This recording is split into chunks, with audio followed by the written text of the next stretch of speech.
Hi, and welcome to Curious Conversations, the podcast where curiosity meets connection. Thanks for joining as we discuss captivating stories and ideas and engage in thought-provoking conversations with experts, enthusiasts, and everyday people. We hope to ignite a curious spirit as we embark on a quest for understanding, one curious conversation at a time. So let's jump in this together.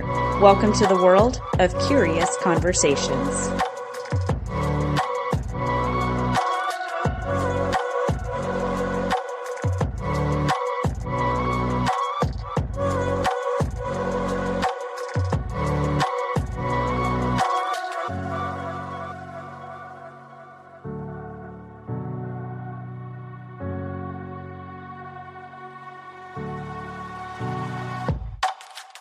Hello, and welcome to Curious Conversations. We are your hosts, Carly and Mandy, and today we are back with another episode in our series that we call DocuObsessed, where we talk about documentaries.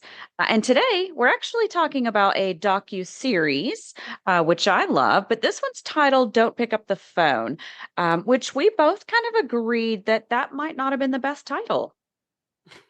Yeah, I don't know. It was making me think of a horror movie. And then I realized it was Don't Answer the Phone. And that was 1980. So I knew I had heard something very similar before, but it does I think that's like a slasher film kind of thing. I didn't see it, but it brings that kind of connotation to mind, right?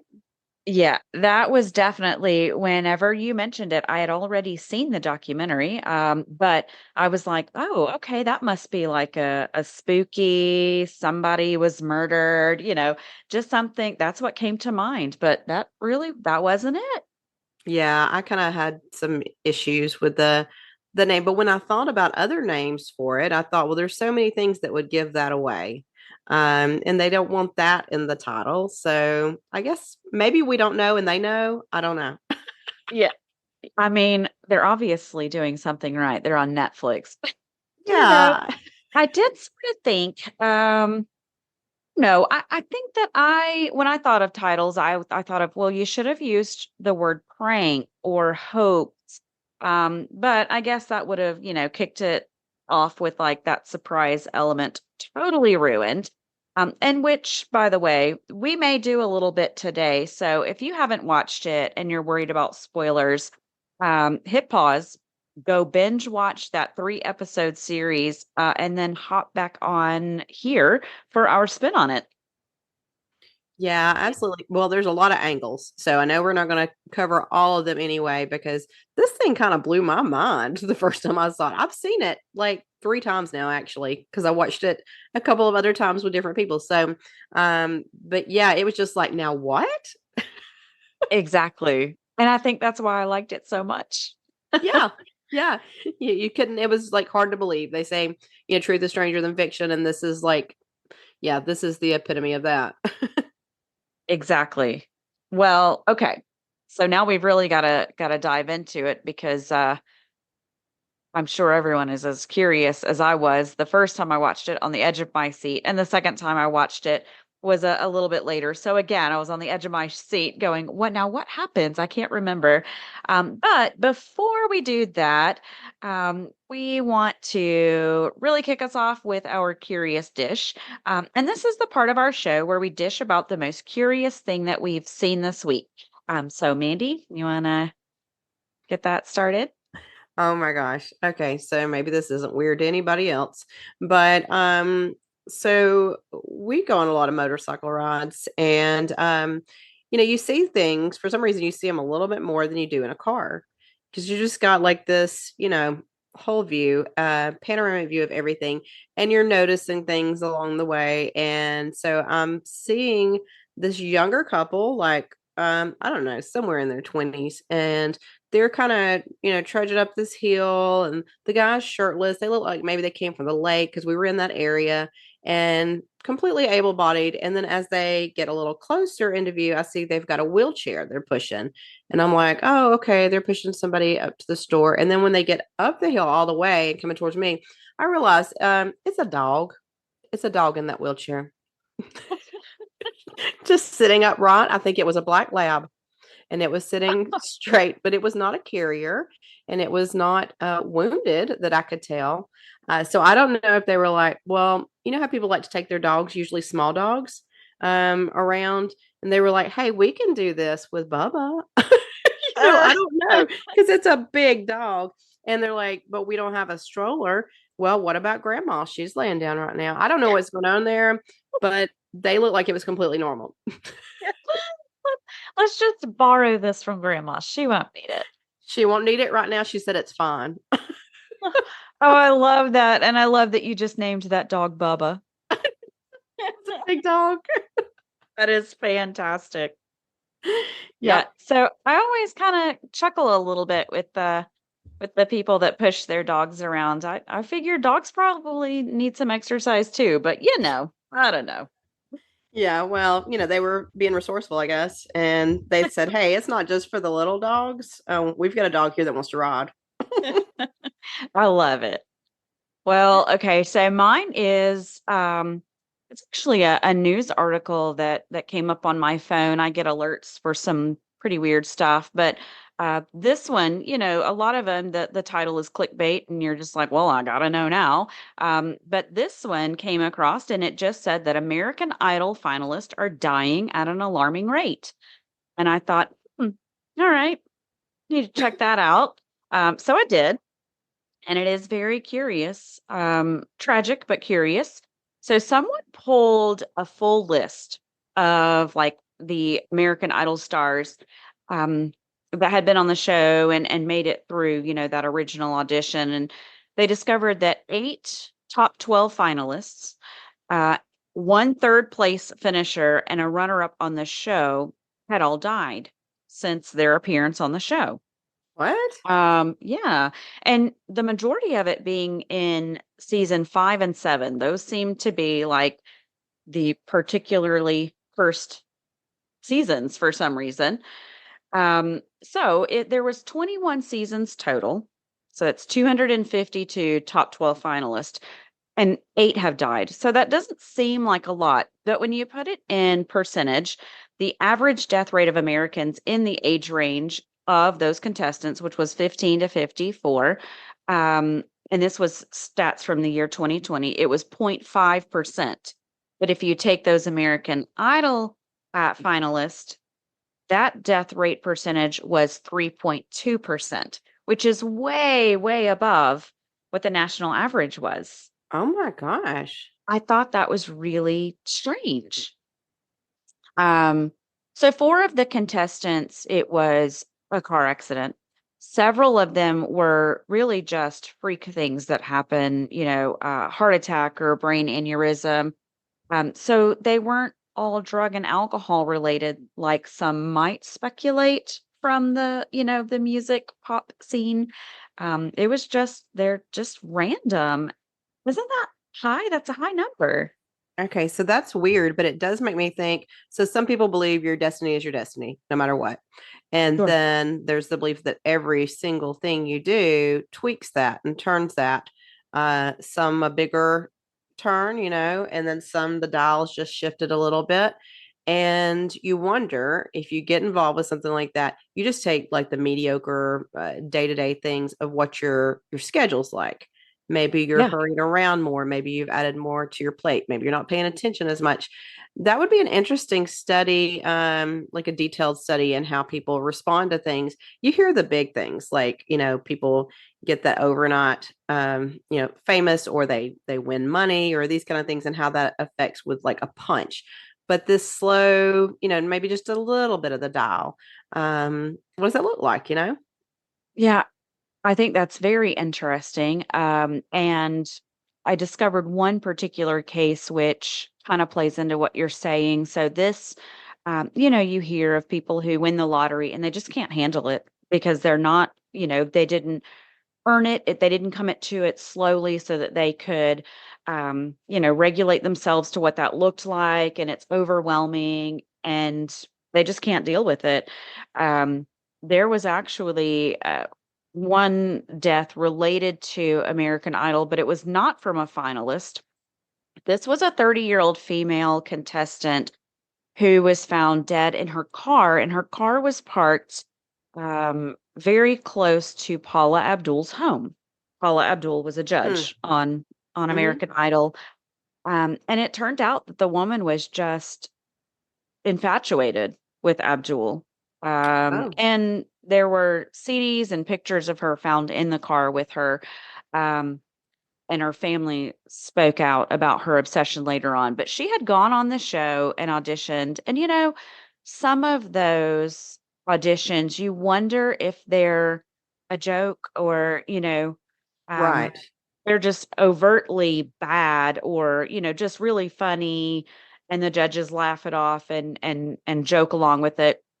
So this young lady went and sang, and it almost seemed like maybe that's not a real audition. Mhm. And I don't want to speak ill of her audition. You can watch it, on the internet, but the judges really took it and played with it a little bit, maybe thinking that it was a joke or just Mhm. her coming on wanting to meet them. I'm sure people do that all of the time, um, but yeah, she was, they dismissed her. They were like, "Man, that was not good."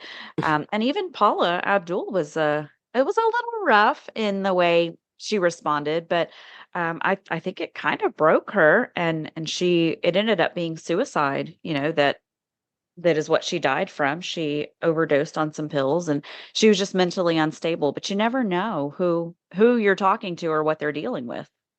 So that's funny you said that. Just yesterday, my son was asking me if I had ever heard that sometimes on American Idol that they would have people who had some mental limitations, disabilities. I'm sure I'm not phrasing it for the what's trending right now the best way to say that, but someone who is dealing with something and they're sort of being you know I don't know, you hope they're not making fun of the people, and some of these things it's really hard to gauge. Is it the audience that's playing with it? Is it the person themselves? Is it the judge? Who's doing what, and who's trying to make this funny that's maybe not funny. You know, I don't really know anymore. I have trouble watching those kind of shows because I don't know, and I feel Mhm. like somebody's trying to play me here. I don't know which one of you it is, but Yeah.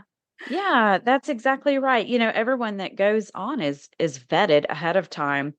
So they've got to be letting some people through that it's meant to be a joke, but if you get the wrong person and they're actually very serious and you joke around with them, it could be detrimental. And I think that's what happened yeah. personally. It's really Wow. sad. Okay, yours was a lot deeper and smarter than my dog on wheels, but it takes all the stories, right? That's right. That's right. Well, okay, so let's go back to our series, our docu series. Um, do you want to give us a little overview? Okay. Yeah, and I want to we probably need to say up front, there might be some trigger warnings here. It is a sensitive subject. Obviously we're talking about it because of the curious nature. It's just a very, very weird story, but just be advised, I guess, of some sensitive information here. But this was, let's see. So the first instance was Louise Ogborn, and she worked at McDonald's. And there's a situation where, an officer's called in. He doesn't really understand what's going on. And he's like, okay, just break this down for me. And basically, she has been accused of stealing, and so she's brought into the manager's office, who is Donna Summers, and not the Donna Summers, another Donna Right. Summers. And so she has received a call, and that this woman has done something. She's stolen money. She's taken something, and so she's called in there, and the person on the phone says they're a police officer, and that they want her to be checked. So she is actually ends up being strip searched there in this office. So the person investigating this, when they show up and they're hearing this, they're like, what in the world? And it just sort of takes it back from there. So, like, what happens? You've got someone making the phone call saying, here's what you need to do. We suspect this person has done this. And they're talking to, the assistant manager at the time. And, you can take it from there on how she handles this. Blows my mind. Yeah, so we're talking this I'm going to say a girl. I believe she was 18. Just 18, yeah. Like a young 18. Yes, yes. And she's called into the office, and she's not strip searched by an officer. Uh it's by her manager, who's being Yes. instructed to do so on the phone by a detective that has received a call that she has stolen some money. Um I think honestly, the most alarming thing about this entire series for me was the how naive and easily influenced these people were by a caller on the phone. But I do think it's important to note this was not current day. This was a long time ago.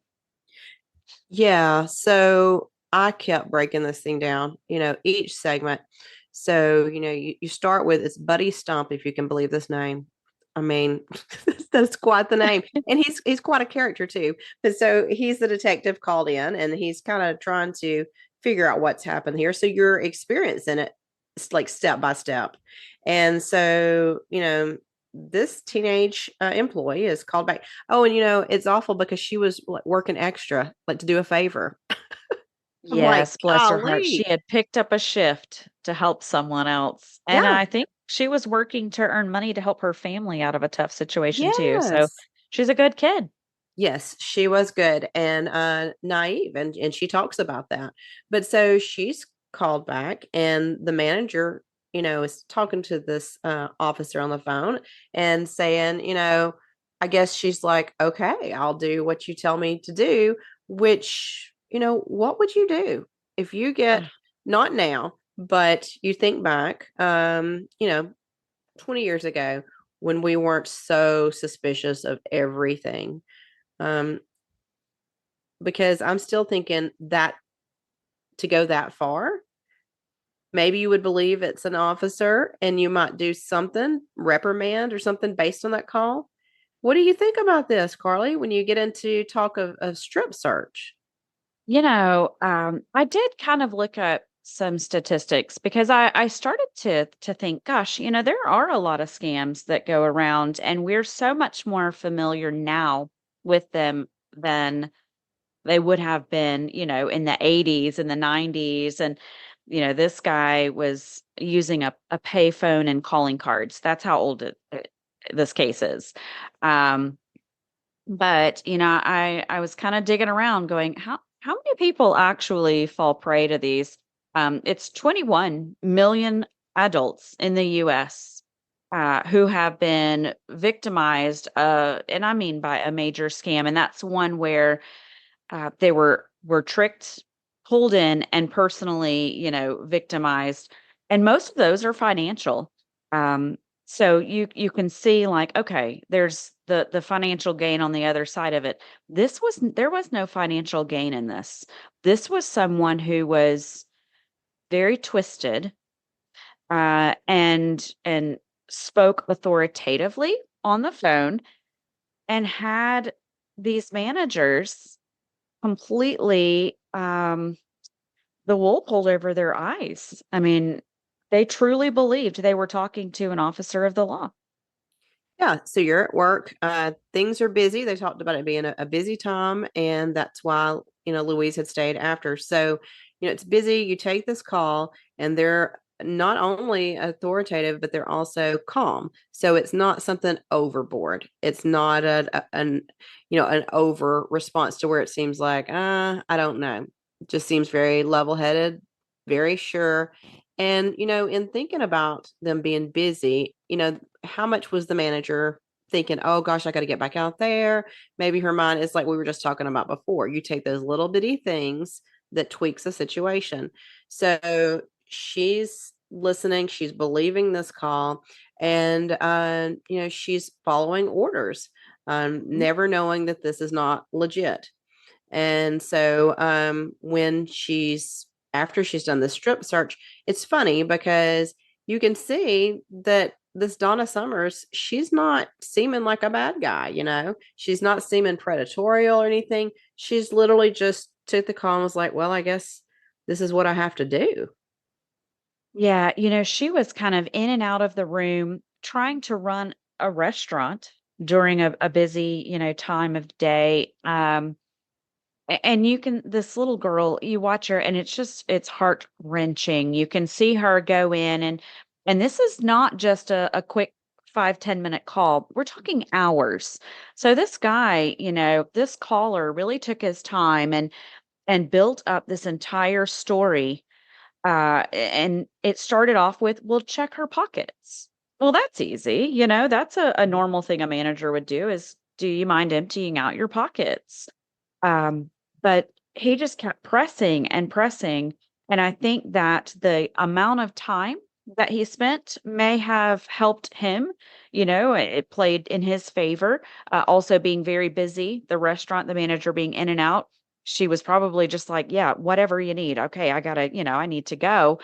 Um, but I don't know where that point was where it was, "Okay, whoa, that's too far."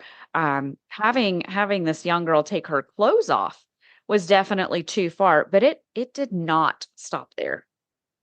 No, it didn't. And just to speak to this person who was on the phone, very methodical, very, from a psychological standpoint, almost brilliant. Mhm. Because you think, how did he know that he could get away with this, could talk someone into this, not only talk the person into having the employee do it, but the employee going along with it. And Mhm. they talked to her about that because I can imagine how humiliated she was, and that I'm sure some people challenged her with, why didn't you leave? But we have to mention, her clothes were removed from the room as well. And I'm sure in the back of her mind, she kept thinking, this will be over soon. What in the world? I mean, just a barrage of feelings, that you're probably not going to run out into a McDonald's without your clothes. Um, Right. yeah, so that's, he's gotten her in a situation is so thought out to where she's vulnerable. She said that at her age, she had been taught to answer to authority, and that's where it's a little bit scary. That blind authority, Mhm. following that blindly. But then what got me was when the caller says, you know, can you call somebody else in here to stay with her while you go back to work? And somebody, a man that you trust. Wasn't that curious that they suggested a man? Specifically a man, and I thought, "Gosh, that's gotta be a red flag." Why did we not go, "Wait a minute?" And it wasn't even another employee that she called into the room because the employees were all busy. It was someone outside of the workplace that could come in and sit with this young lady, and she ended up calling her fiancé. Yeah, I got the feeling that this Donna Summers too, it was such a twisted thing, and just the human nature you're watching play out here. So I almost think she wouldn't have wanted an employee because she would have rationalized that like, no, I want my fiance. I know how he'll behave, right? She's thinking she knows, and that because they even put something over the window to be respectful. That's just kind of crazy. So the thinking is way off, and so this guy shows up. She calls on her fiance. He shows up. Well, here we've got, another situation where you think, now, why didn't he say, what in the world? Yeah, so, you can tell in the video, Donna Summers, she's anxious. It's almost like she knows, well, gosh, this is just too much, too far. But she doesn't think she has any other choice. The fiance, his body language bothered me, from the start. And as far as he ended up taking it was alarming. It was definitely I don't and it was mentioned that he was an upstanding member of the community. that he was a good guy, very involved in things. So it's actually very shocking that he was able to be coerced, and I use that term very loosely, into doing some of the things that he did because this young girl ended up being sexually assaulted.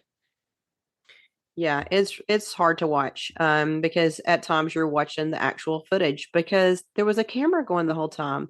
So when we talk about this detective Buddy Stump, when he does show up on the scene and they're like, "Oh, well, there's a video." I mean, that was very odd. But so the fiance is there, he gets on the phone and he picks up just like she did, and takes it from there. Except once they're alone, the caller really just ups, Mhm. the request to a very, very disturbing point. And even before that, it's just downright weird, you know.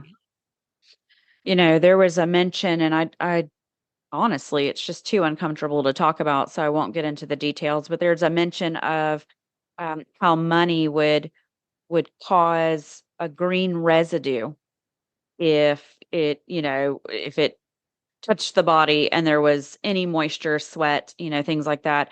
Um, at what point was there any thought of, well, that's never happened to me before?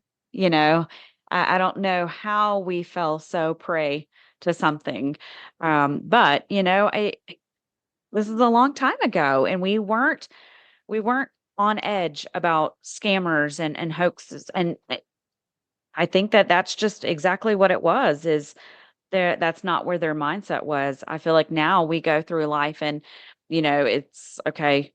People are manipulated every day, and you don't want to fall victim. So you're guarded. They wouldn't have had those guards in place. But I do question the fiance and his integrity in that. Yeah, it's almost like this caller knew who he was getting. He knew Hmm. how to be with the manager. I don't have any idea how he picked up on these things so quickly.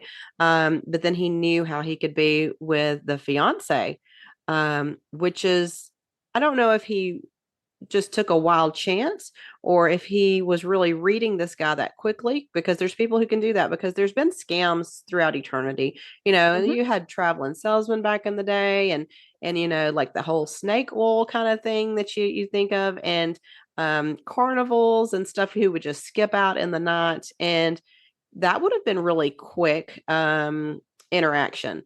It's not really the long scam. It's that immediately falling into something, immediately aligning yourself with a complete lie. And how does that happen? And I've got an opinion about her, and I've got an opinion about him, and it's very different. And that's how I don't know how this caller knew how to play both of them, because I couldn't help, and you tell me how you feel, but I could not help but think the employee, I'm sorry, the assistant manager, she was just almost blindly listening. Okay, this has happened. I need to take care of this. This is how they're saying to take care of this. When he gets in, the caller really takes some chances that this guy didn't just cuss him out and hang up. And that makes me think that somehow he knew or took a chance that this guy had a little something in him that was triggered, and that ugly side really came out. Yeah, maybe uh, it's going to be on a different level, but the saying, "It takes one to know one." Maybe Yes. there was a sense there of, okay, I can definitely get away with a little bit more with this guy. And there's not audio on the video recording. So it's hard to know what the gentleman was saying to the caller, how he was responding. But he had to have been really playing along, going in, on this with him for him to be able to push it so far. And he wasn't able to do that with Donna Summers. It was kind of robotic, and Donna handled it like she was being told by an employer, do this, now do this, now do this. And she was just checking a list, checking boxes. Yeah, almost like she didn't even take the chance to say, "Hey, this is weird." But with him, he was hearing outright weird. So you talked about the residue showing up on the skin. I mean, that just sounds absurd. So I don't know that he believed that. I Right. I don't know if maybe part of him was like, maybe. I don't know. Mhm. Yeah, I definitely he threw me. That threw me a lot. And I don't know. I don't know how you fall to something like that. I tried to put myself back in the shoes of, okay, this is before the internet. This is before we can communicate, hey, I had this happen to me, so be on alert. No matter how hard I try, I cannot get myself into that headspace where I would think any of that would be okay. Yeah, so I can't see myself doing what she did. I can't see myself doing what the employee Louise did, but I really can't see how there's any way to understand what he did because there is nothing. I mean, you can feel vulnerable and you can think, well, maybe I didn't know about that. And the officer's telling me, and I just, I've got to follow these rules. But with him, to get into any kind of a sexual assault, any kind of touching, anything like that, that has nothing to do with nothing. Like that's Mhm. craziness. And he went so far that I felt like the caller had to have been like, oh my gosh, I can't believe he's doing it.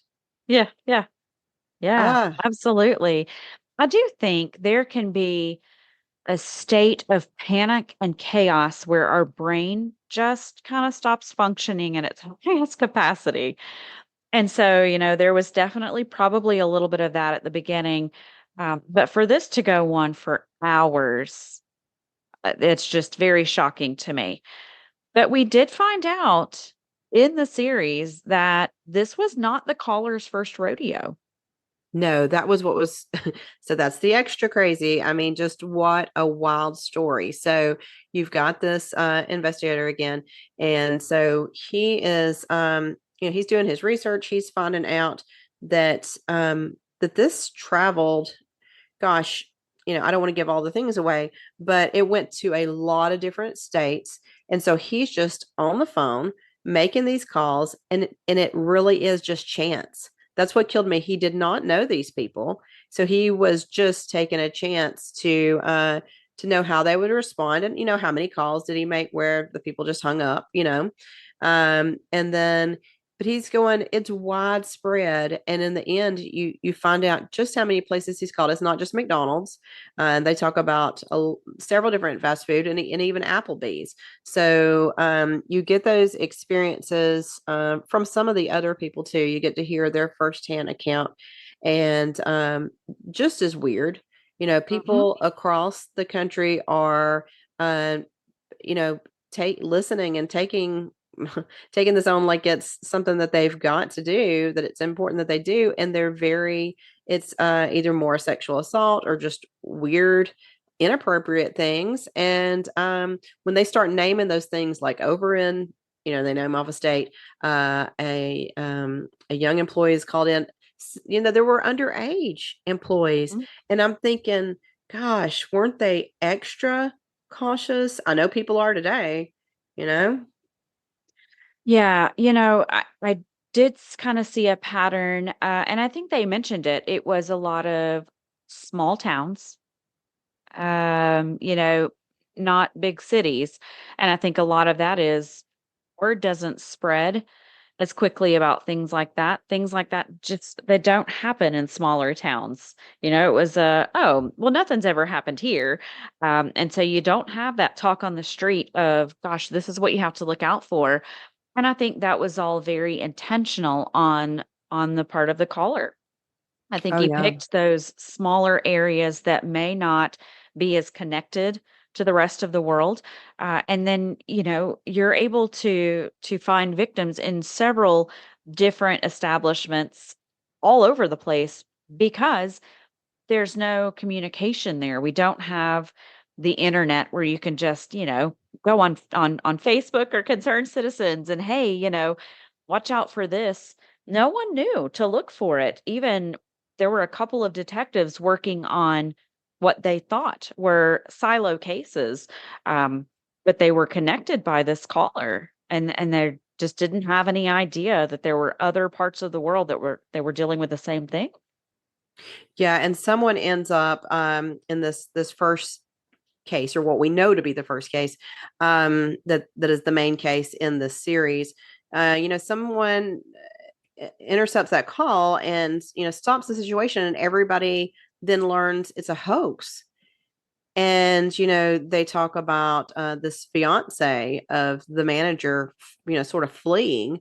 I mean, he's just kind of had that moment where he's awake now from this. I mean, it was almost just like a trance or something that he lined up with this, just yuck, the things that he did. And we said we didn't want to get into too much of that, but the other crazy thing besides the skin having that green coloration to it, I thought it was crazy. He had her doing jumping jacks. Like this Yep. stuff could fall out.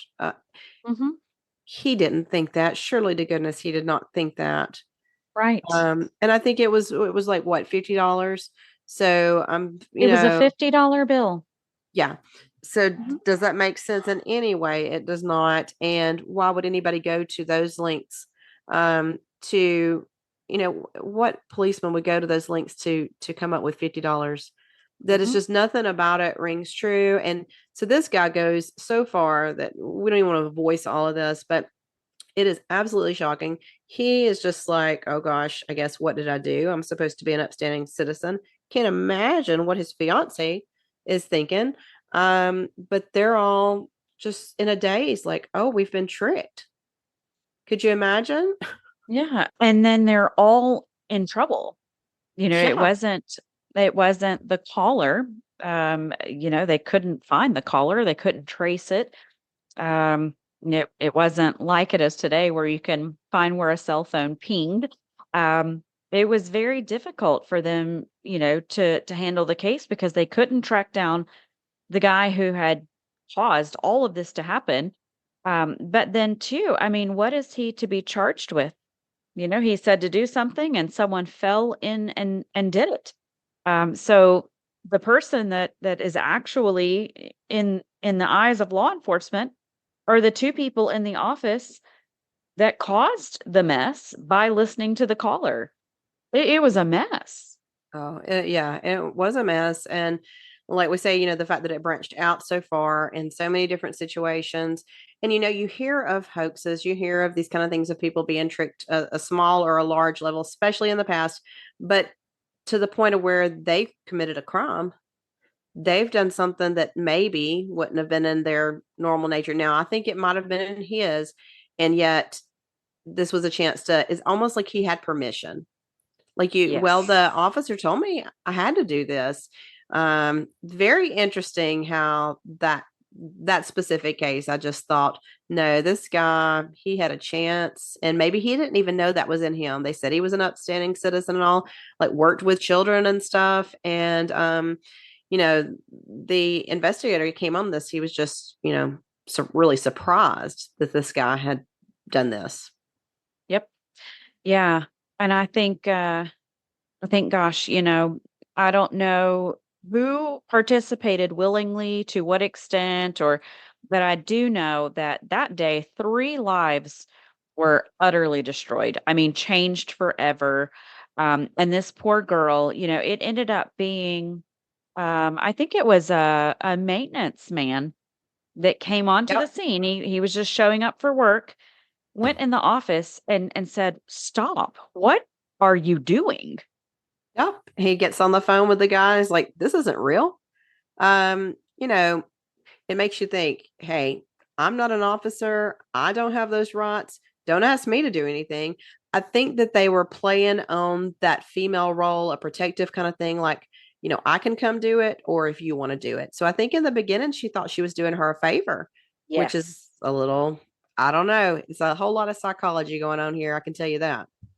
Yeah, I think that the girl, the victim actually agreed to do it at the beginning because it was, "Hey, I can send an officer over.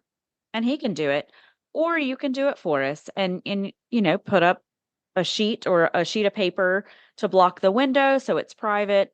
And I think that the girl said, "No, I'd rather just do it that way." So she was really just, oh, she was tricked all the way around. Very sad. Yeah, it is. And now that I'm thinking about it, so then because there's just all these little things that you think about when you're watching this. I mean, I encourage anybody to go check this out. It's a lot of lessons learned in this. And I think that by her saying, no, I pick my manager to do this, then it almost gave the manager permission in a way. Like it's just the inner workings of this is unbelievable.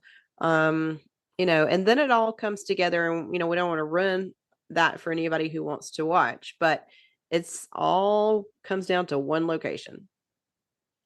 It is one location. You know, this guy was not traveling and staying on the move. He was in a location that you're going to be visiting.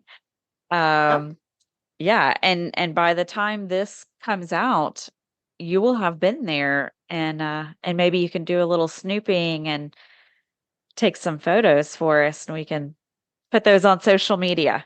I will do that. I love to take some pictures and share some things that have to do with what we're talking about.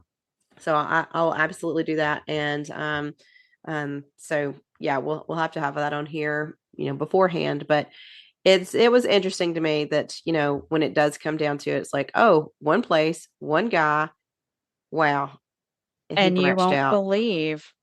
you won't believe how they narrowed it down to that guy and exactly who he was. There are a lot of twists and turns. So definitely watch it if you've not seen it because there's a lot more to it. Well, before we wrap up, I do have a question for you. What about you? Have you ever, you know, there's the man, my bank account was hacked and they, you know, they shut it down. You have to get a new debit card and it's, you know, all just a pain. But have you ever been involved in a scam or you know, a victim of something?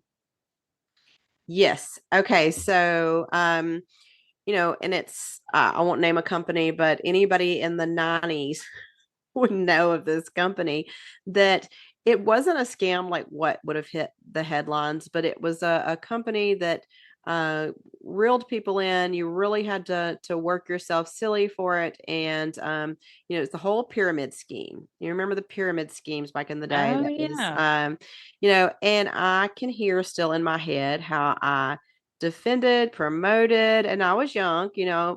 Late teens, early 20s, and I was thinking I was going to be a millionaire. And Yes. so it's not like I did anything wrong. It's not even that they did anything wrong. They didn't not provide what they said they'd provide, but the illusion was Right. sort of the hoax, the illusion. And it's embarrassing Yes. later on. You think, oh, but you get enough pep talks, you do enough dream building, and you go out and you think, I'm going to rule the world. They said I was going to rule the world, so it must be going to happen. Yep. Yeah.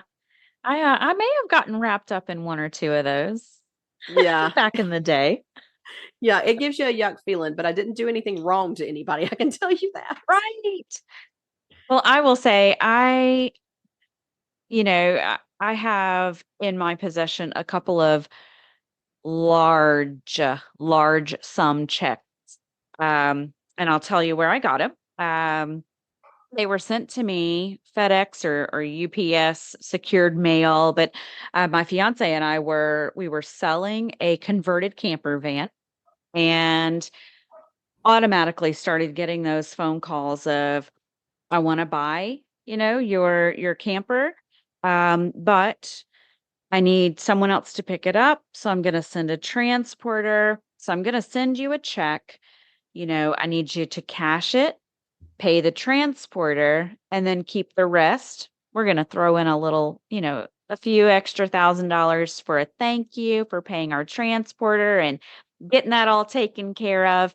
Um, you know, yeah. And for a while it was, nah, no thanks. You know, we know what's happening. And then we thought, okay, just go ahead and send the check. Sure, here's our address. And we did get some, and I still have those. Those are big, big checks. And I called, the company that the checks were written from to let them know, hey, someone has your banking information, and they've sent us a check, for this massive amount of money that they said we could cash. And um, we never got a good response of, oh, let's look into that or take care of it. It was, nah, just tear it up. So Really? yeah, I thought, well, maybe they're used to that happening all the time, but I think I would wanna do something about it. It was almost shocking. So, I keep the checks as a memento, but yeah, we didn't fall for that one. Oh, thank goodness. Yeah. So many people have gotten into so many messes. Yeah, and I think it's sad, we see a lot of times it's the elderly, they're just, not familiar with the scamming and exactly how it's done. They're not familiar with technology and don't understand that there are different ways to handle things, um, and that's really sad. You just see a lot of older people that fall prey to that and end up losing money, and it's a nightmare, a true nightmare. It is. Any kind of scam, I mean, you would like to think that, still today, we would like to think that our fellow man is a good person, and that's not always true, and people have their own plans, but, this story sort of just wraps up some of the most devious, Absolutely. trickery. Yep. Yep. Well, we want to hear from you guys. How have you been scammed? Let us know. What are some interesting things that have come across your path? But also go and watch our documentary and let us know what you think about it. We're always interested in what you have to say and your stories. So reach out to us anytime and be sure to join us next week. We'll be back. Well, listen, don't forget to follow us on Facebook, where we post exclusive content, contests, and so much more. And of course, you can keep up with our episodes through Podbean or wherever you listen to your favorite podcast. And as always, if you have a story that sparks curiosity or you have something that you want us to talk about, just shoot us an email to ourcuriouspodcast@gmail.com. We'll see you next time.